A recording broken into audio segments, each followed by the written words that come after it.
Hola, buen día. Hoy me encuentro con Rodrigo Acosta. Él es presidente de la Central de Comunicación Comunitaria y Alternativa, es administrador de empresas y administrador de sistemas de información.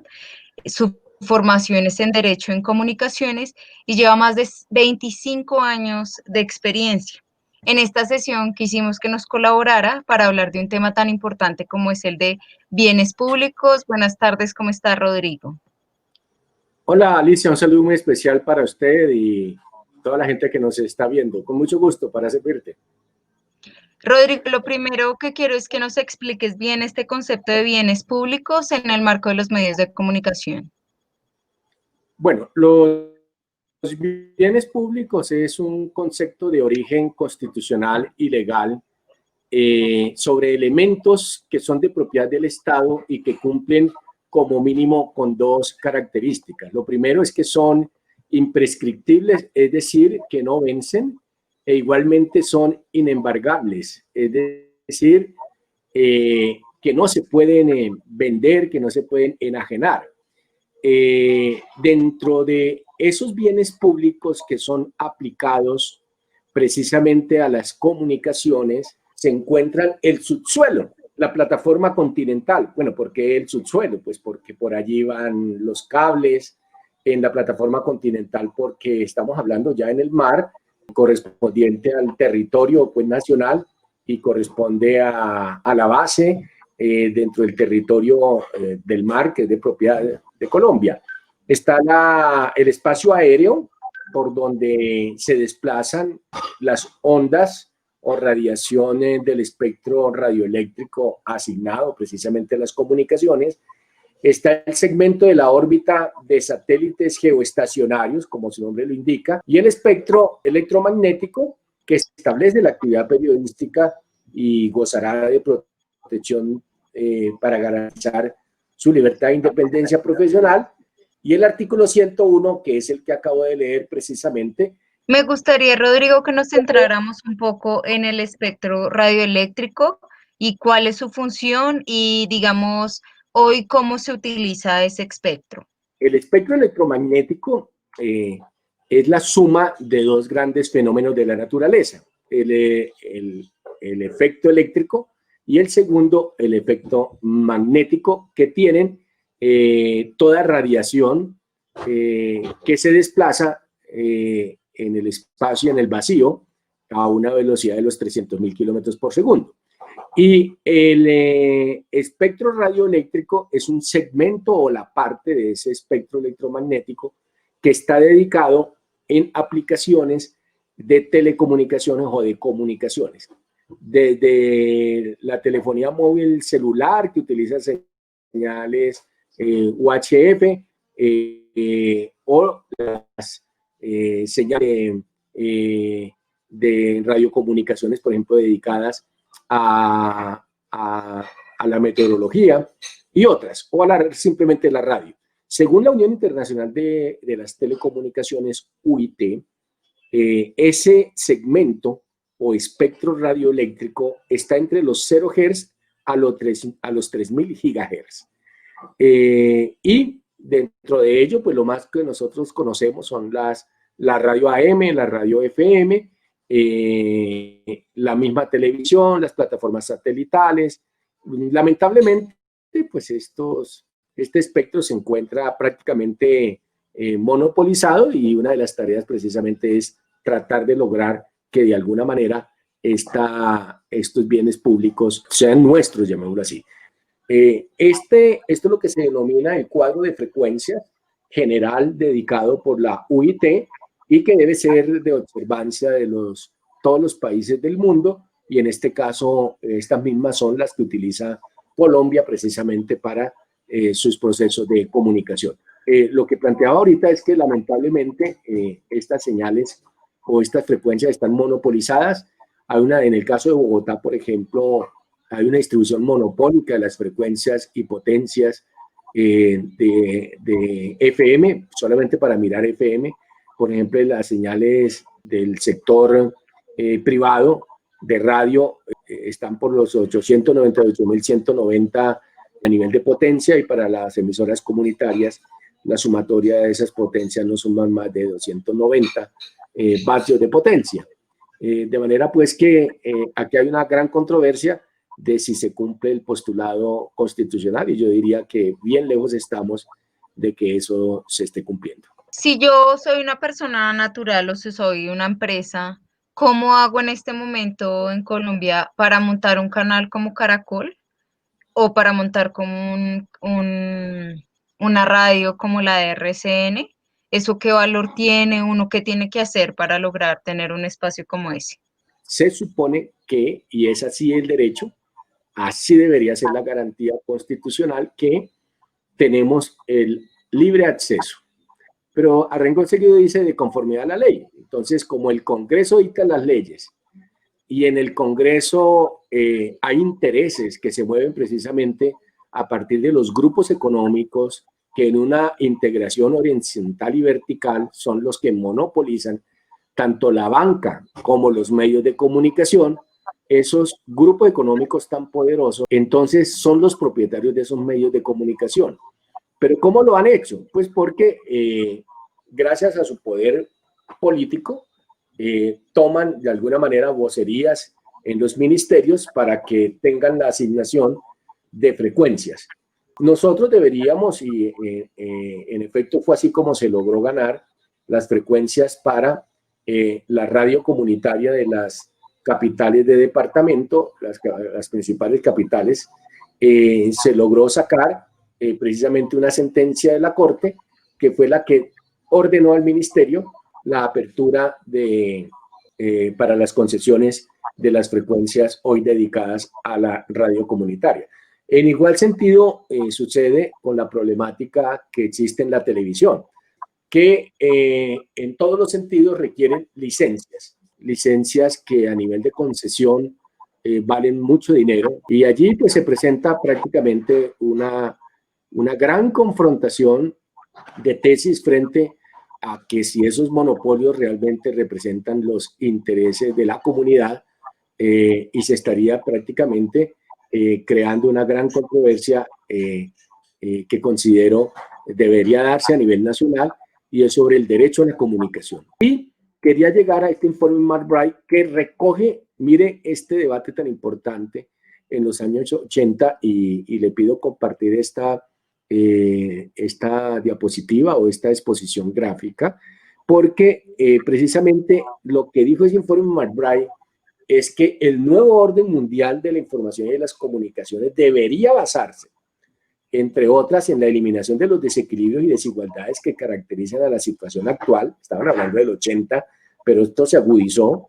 La eliminación de los efectos negativos de ciertos monopolios públicos o privados y de las concentraciones excesivas, la eliminación de las barreras internas y externas que se oponen a una libre circulación y a una difusión más amplia y mejor equilibrada de la información y de las ideas, la pluralidad de las fuentes y canales de la información, la libertad de prensa y de la información, la libertad de los periodistas y de todos los profesionales de los medios de comunicación, libertad que no se puede desvincular de la responsabilidad. Bueno, es decir, como usted observa, estamos hablando de una serie de derechos fundamentales, pues, que traen al debate del hoy. Entonces, se supone que no debería haber ninguna obstrucción de mecanismos administrativos para el goce del derecho a la libertad de expresión, incluida la provisión de papel periódico para impresión en rotativa, pero a lo que es el papel para un periódico son las frecuencias para los medios de televisión o de radio. Y existen pues la obstrucción administrativa, como lo he informado, de las grandes dificultades que hay. Deberíamos examinar incluso desde la academia la posibilidad precisamente de actuar pidiendo las frecuencias necesarias, por ejemplo, para la televisión universitaria o para la televisión de las comunidades, que requerimos saber que nos responden, y entraríamos en esa gran dificultad, en esa gran controversia. Por eso es precisamente que se requiere lo que veníamos de alguna manera introduciendo, que es una ley de medios democrática.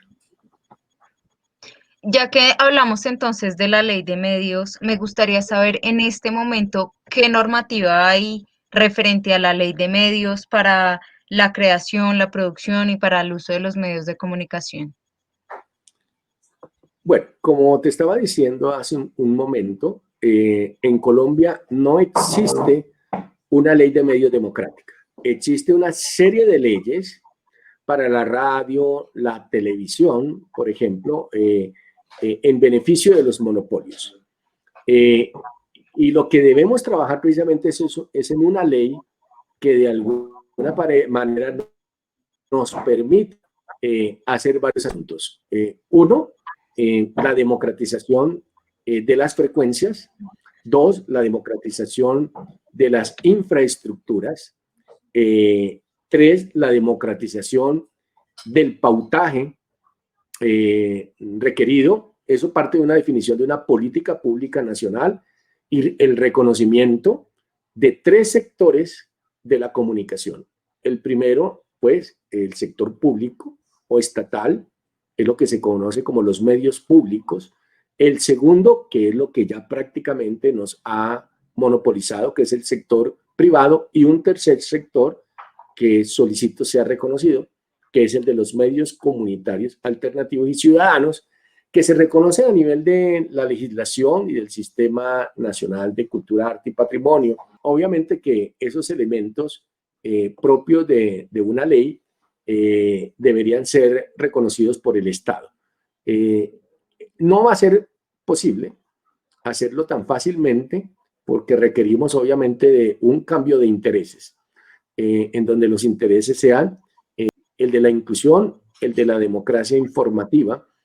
En la explicación anterior se me olvidaba recordar que el mismo acuerdo de paz estableció una serie de garantías que no se están cumpliendo. Lo que le estaba comentando, el acuerdo de La Habana, que se refiere en especial en el numeral 223 a la participación ciudadana a través de los medios de comunicación comunitarios, institucionales y regionales. Y de manera pues que allí el gobierno nacional, o sea, el Estado, y recuerden que este acuerdo de paz tiene un alcance de orden constitucional, se plantea que abrir nuevas convocatorias para la adjudicación de radio comunitaria con énfasis en las zonas más afectadas por el conflicto y promover la democratización de la información y el uso del espectro electromagnético disponible, así como promover la capacitación técnica de los trabajadores de los medios comunitarios, abrir espacios en la emisora y canales institucionales y regionales destinados a la divulgación del trabajo de las organizaciones, la financiación de la producción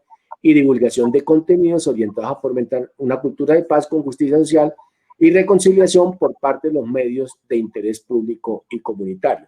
Es decir, existe toda un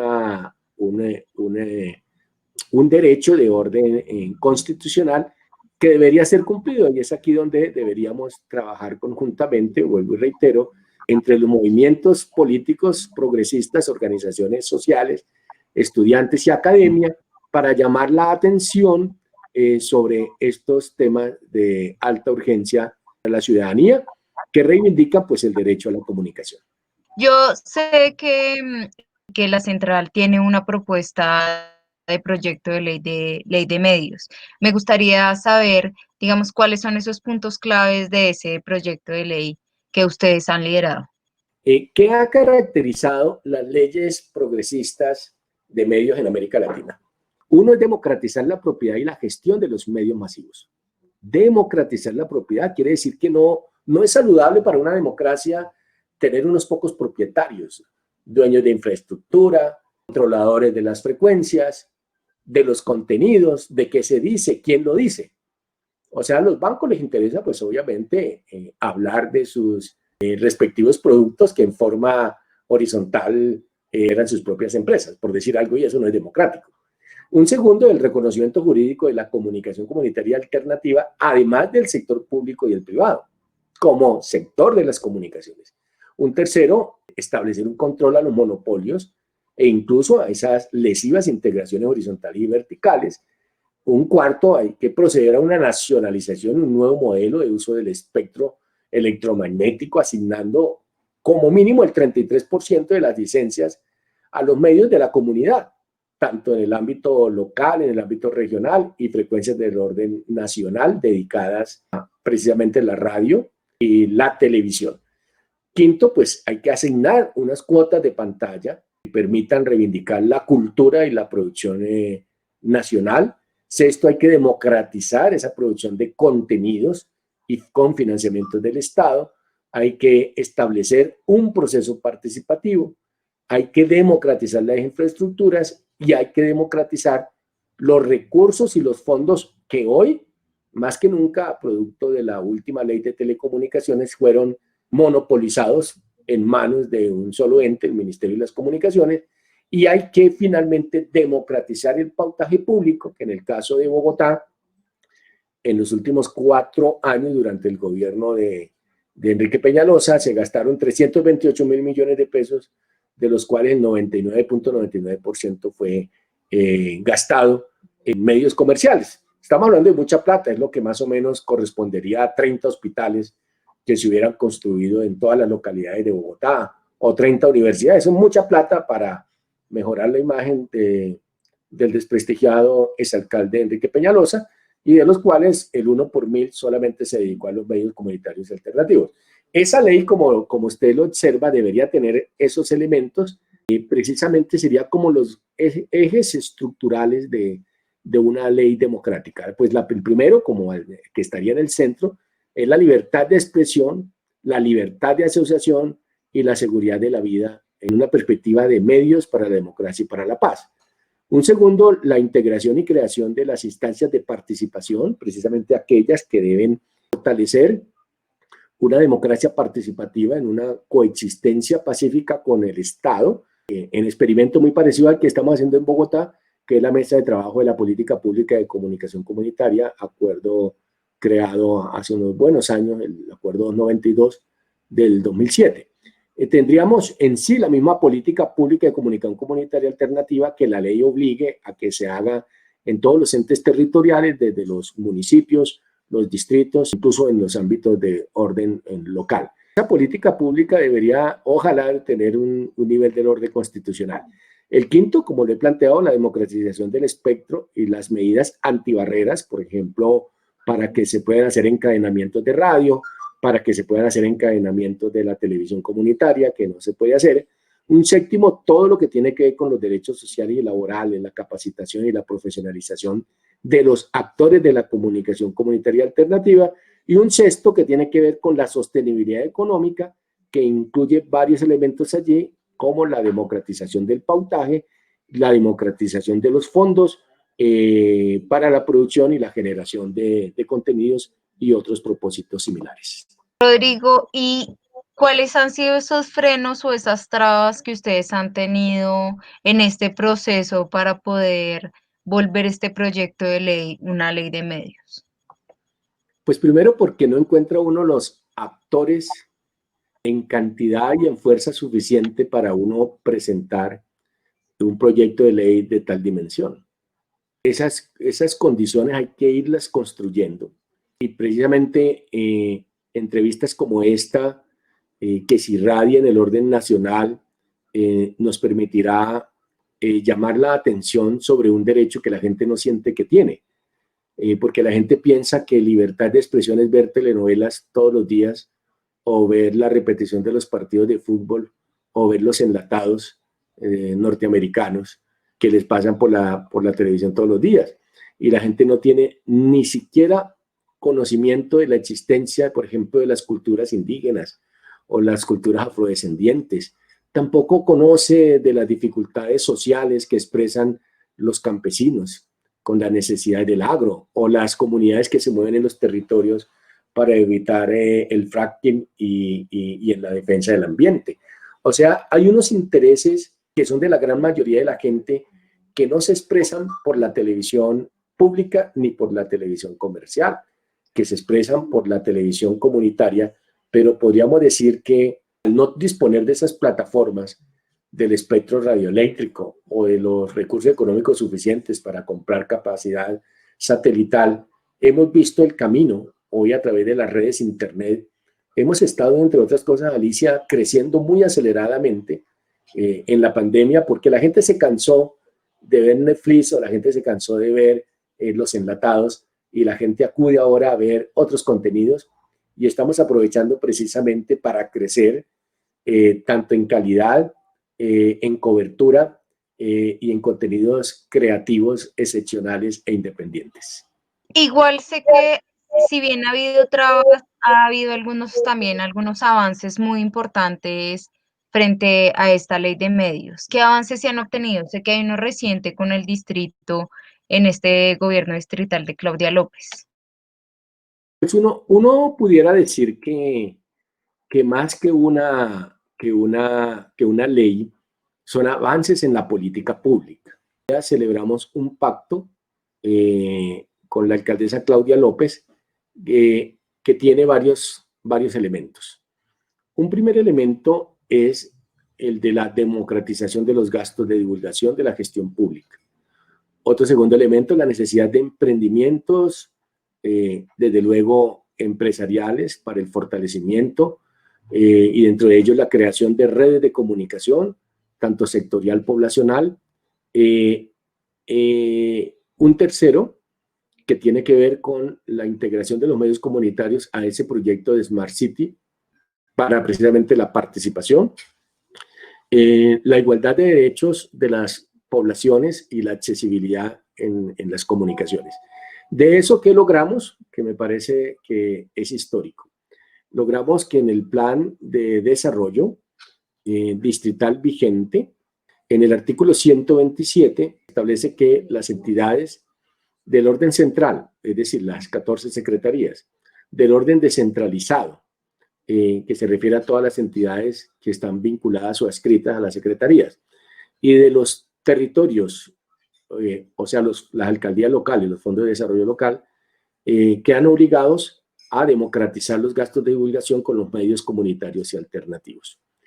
Ese es el artículo 127. El artículo 35 del plan de desarrollo, en su literal G, habla del fortalecimiento de los medios comunitarios con la producción de contenidos con un enfoque cultural. Es algo supremamente importante también. Y en los artículos relacionados con productividad a cargo de la Secretaría de Desarrollo Económico, aparecen también allí unas metas y propósitos relacionados con el emprendimiento.